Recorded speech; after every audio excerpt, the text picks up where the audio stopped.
গত ভিডিওতে আমরা দেখেছি সমবাহু ত্রিভুজের ক্ষেত্রফল বিষয়ে। এবার আমরা সমদ্বিবাহু ত্রিভুজের ক্ষেত্রফল নিয়ে কাজ করব। নিশ্চয়ই সকলের মনে আছে যে সমদ্বিবাহু ত্রিভুজের ক্ষেত্রফল হলো গিয়া b/4 √4a² - b², যেখানে কিনা b বলতে বোঝায় ভূমি আর a বলতে বোঝায় বাকি যে দুইটা বাহু আছে তাদের দৈর্ঘ্য, যে দুইটা সমান বাহু আছে তাদের দৈর্ঘ্য। আমাদের প্রবলেম একটা দেয়া আছে, অনুশীলনী 7 নাম্বার। একটি সমদ্বিবাহু ত্রিভুজের সমান সমান বাহুর দৈর্ঘ্য 10 মিটার, অর্থাৎ এগুলা হবে 10 মিটার। ক্ষেত্রফল দেয়া আছে 48 বর্গমিটার। আমার নির্ণয় করতে হবে ভূমির দৈর্ঘ্য। লক্ষ্য করো, এবার কিন্তু আমরা ক্ষেত্রফল নির্ণয় করছি না। ঠিক একইভাবে মাঝে মাঝে বাহু দেয়া থাকবে, মাঝে মাঝে ক্ষেত্রফল দেয়া থাকবে। ক্ষেত্রফল দেয়া থাকলেও তুমি বাহু নির্ণয় করতে পারবে। এখন আমরা সেটাই করে দেখাবো। দেখো, 10 10 দুইটা কি সমান বাহু, সমদ্বিবাহু। আর এই যে মাঝখানে যেটা আছে এই জায়গাটাকে মিন করছি 48 বর্গমিটার, কারণ এই জায়গার পুরোটা হলো গিয়ে 48 বর্গমিটার ক্ষেত্রফল দেয়া আছে। আমাদের কাজ হলো গিয়ে এই যে ভূমিটা সেটা নির্ণয় করা। আচ্ছা, আমরা কাজ শুরু করে ফেলি। সমদ্বিবাহু ত্রিভুজ ধরি, আমরা কিছু জিনিস ধরে নিব। সমদ্বিবাহু ত্রিভুজের সমান বাহুগুলোকে কি জানি বলি আমরা? এ বলি। সমদ্বিবাহু ত্রিভুজের সমান সমান বাহুর দৈর্ঘ্য এ সমান 10 মিটার। ভূমির দৈর্ঘ্য সেটা আমরা জানি না, ভূমির দৈর্ঘ্য বি হিসেবে রেখে দিলাম। দৈর্ঘ্য b equal to what, মানে যেন আমাদের মনে থাকে এটার মান নির্ণয় করতে হবে। আমরা তো জানি যে ক্ষেত্রফল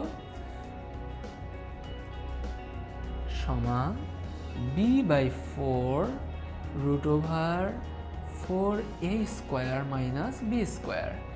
দেখো, তোমার ক্ষেত্রফলের জন্য তোমার ক্ষেত্রফলের মান অলরেডি দেয়া আছে, সেই মানটা হলো গিয়ে 48। b এর মানটা আমরা জানি না, b এর মতো থাকলো। a এর মান তো অলরেডি জানি 4, a এর মানটা কত 10, তাহলে 10² - b² তো আছেই। তাহলে দেখো, আস্তে আস্তে আমরা b এর মানটা নির্ণয় করব। 4 যদি তুমি এই পাশে পাঠিয়ে দাও, 4 × 48 মিলে হবে 192। আর এইখানে যেটা পাচ্ছ b তো আছে 4 × 10² অর্থাৎ 400, মাইনাস এখানে আছে b²। তুমি যদি বর্গ করো তাহলে এই রুটটা চলে যাবে, এখানে b² আছে, সো নর্মালি কাজটা করা যাচ্ছে না, বর্গ করতেই হবে। তো আমরা বর্গটা করে ফেলবো। উভয় পক্ষে যদি বর্গ করি তাহলে 192² সমান পাবা b² এবং 400 - b²। এই বিকে স্কোয়ার করলাম আর এই পার্টটাকে স্কোয়ার করার কারণে রুটটা চলে গেছে। আমরা যদি ক্যালকুলেটরে 192² মান নির্ণয় করি, দেখো 192² সমান 36,864।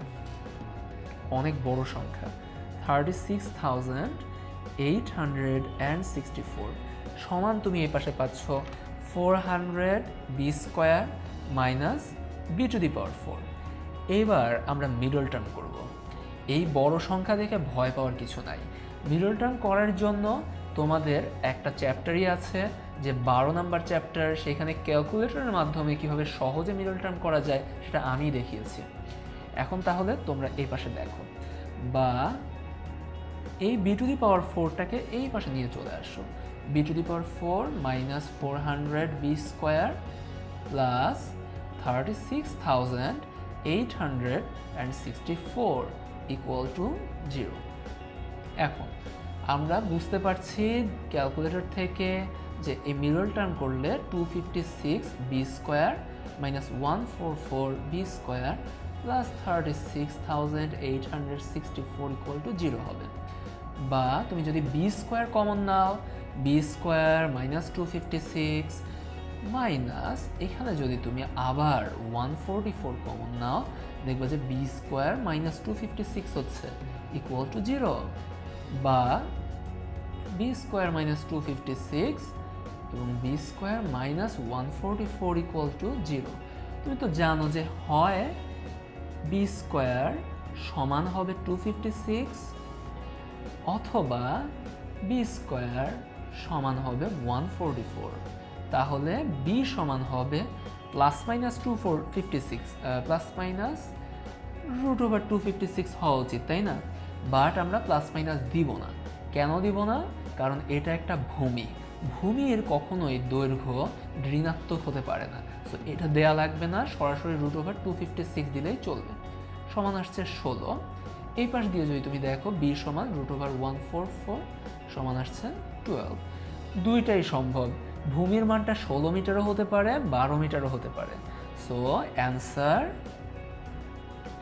ভূমি 12 মিটার, 16 মিটার, যে কোনো একটি হবে।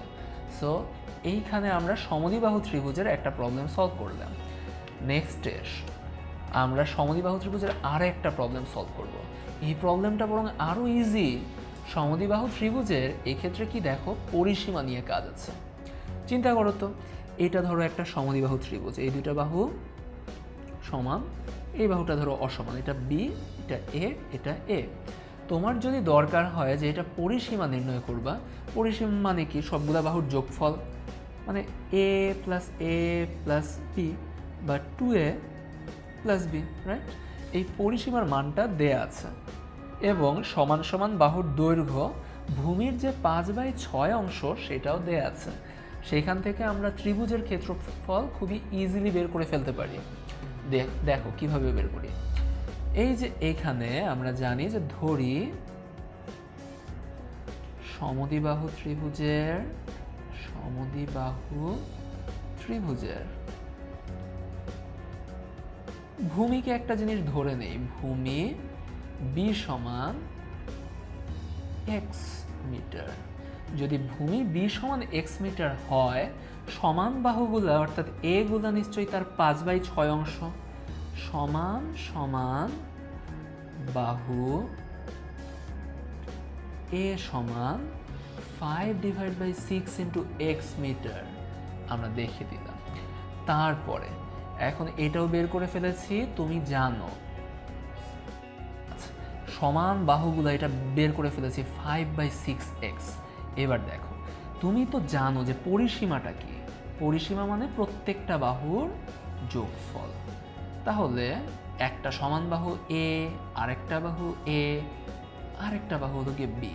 মান যদি বসাই, এটা হচ্ছে 2a প্লাস বি, অর্থাৎ 2 ইন্টু 5/6x প্লাস বি হলো গিয়ে x, এটা হচ্ছে 3 সমান 5/3x প্লাস x, অর্থাৎ x যদি তুমি কমন নাও আসবে 5/3 প্লাস 1 সমান x, 3 নিলা উপরে থাকবে 8 যখন তুমি যোগ করে ফেলেছো, অর্থাৎ 8/3x। তুমি পরিসীমা বের করে ফেলেছো এবং পরিসীমার মান তো অলরেডি দেয়াই আছে। তো তুমি বলতে পারো যে শর্ত মতে 8/3x সমান হলো গিয়া 16, এইখান থেকে বলছি, বা x সমান 16 ইন্টু 3, এটা ওপাশে চলে গেল, 8 নিচে ভাগ হয়ে গেল, আসছে কত, 3 দুগুণে 6। অর্থাৎ তুমি বুঝতে পারছো যে ভূমিটা আছে, ভূমি হলো গিয়া 6 মিটার, অর্থাৎ সুতরাং বি সমান 6, সুতরাং এ সমান 5/6 ইন্টু 6 সমান হলো গিয়া 5। এখন তুমি তো ক্ষেত্রফল সরাসরি বের করতে পারবা, যখন তুমি এও জানো বিও জানো। ক্ষেত্রফলের সূত্র জানো কি, ভুলে গেছো? অনুচিত ভোলা, b/4 √4a² minus b square. B এর মানটা বসালাম 6, নিচে 4 √4 into 5 square minus B square. B এর মানটা যেন কত, 6, এত স্কোয়ার। এখন জাস্ট এই পার্টটা দেখা যাবে যে ক্যালকুলেটরে যদি আমরা নির্ণয় করে ফেলি, ধরা যাক 6/4 মানে তো বোঝাই যায় যে এটা 1.5 হবে, ইন্টু √, ব্র্যাকেট দিলাম 4.5 স্কোয়ার, 1.5 ইন্টু রুট দিলাম 4 ইন্টু 5 স্কোয়ার, এটা পয়েন্ট ছিল না, -6 স্কোয়ার সমান 12। তাহলে ক্ষেত্রফল হলো গিয়ে 12 বর্গ মিটার। 12 বর্গ মিটার আমাদের এই সমদ্বিবাহু ত্রিভুজটির ক্ষেত্রফল। সো সমদ্বিবাহু ত্রিভুজের ক্ষেত্রফলের সূত্রটা খুবই সিম্পল। যখন কিনা তোমার ভূমিটা দেয়া থাকবে বি এবং বাকি দুইটা বাহু দেয়া থাকবে এ, তখন তুমি বসিয়ে দিবা b/4 √4a² - b²। Stay tuned.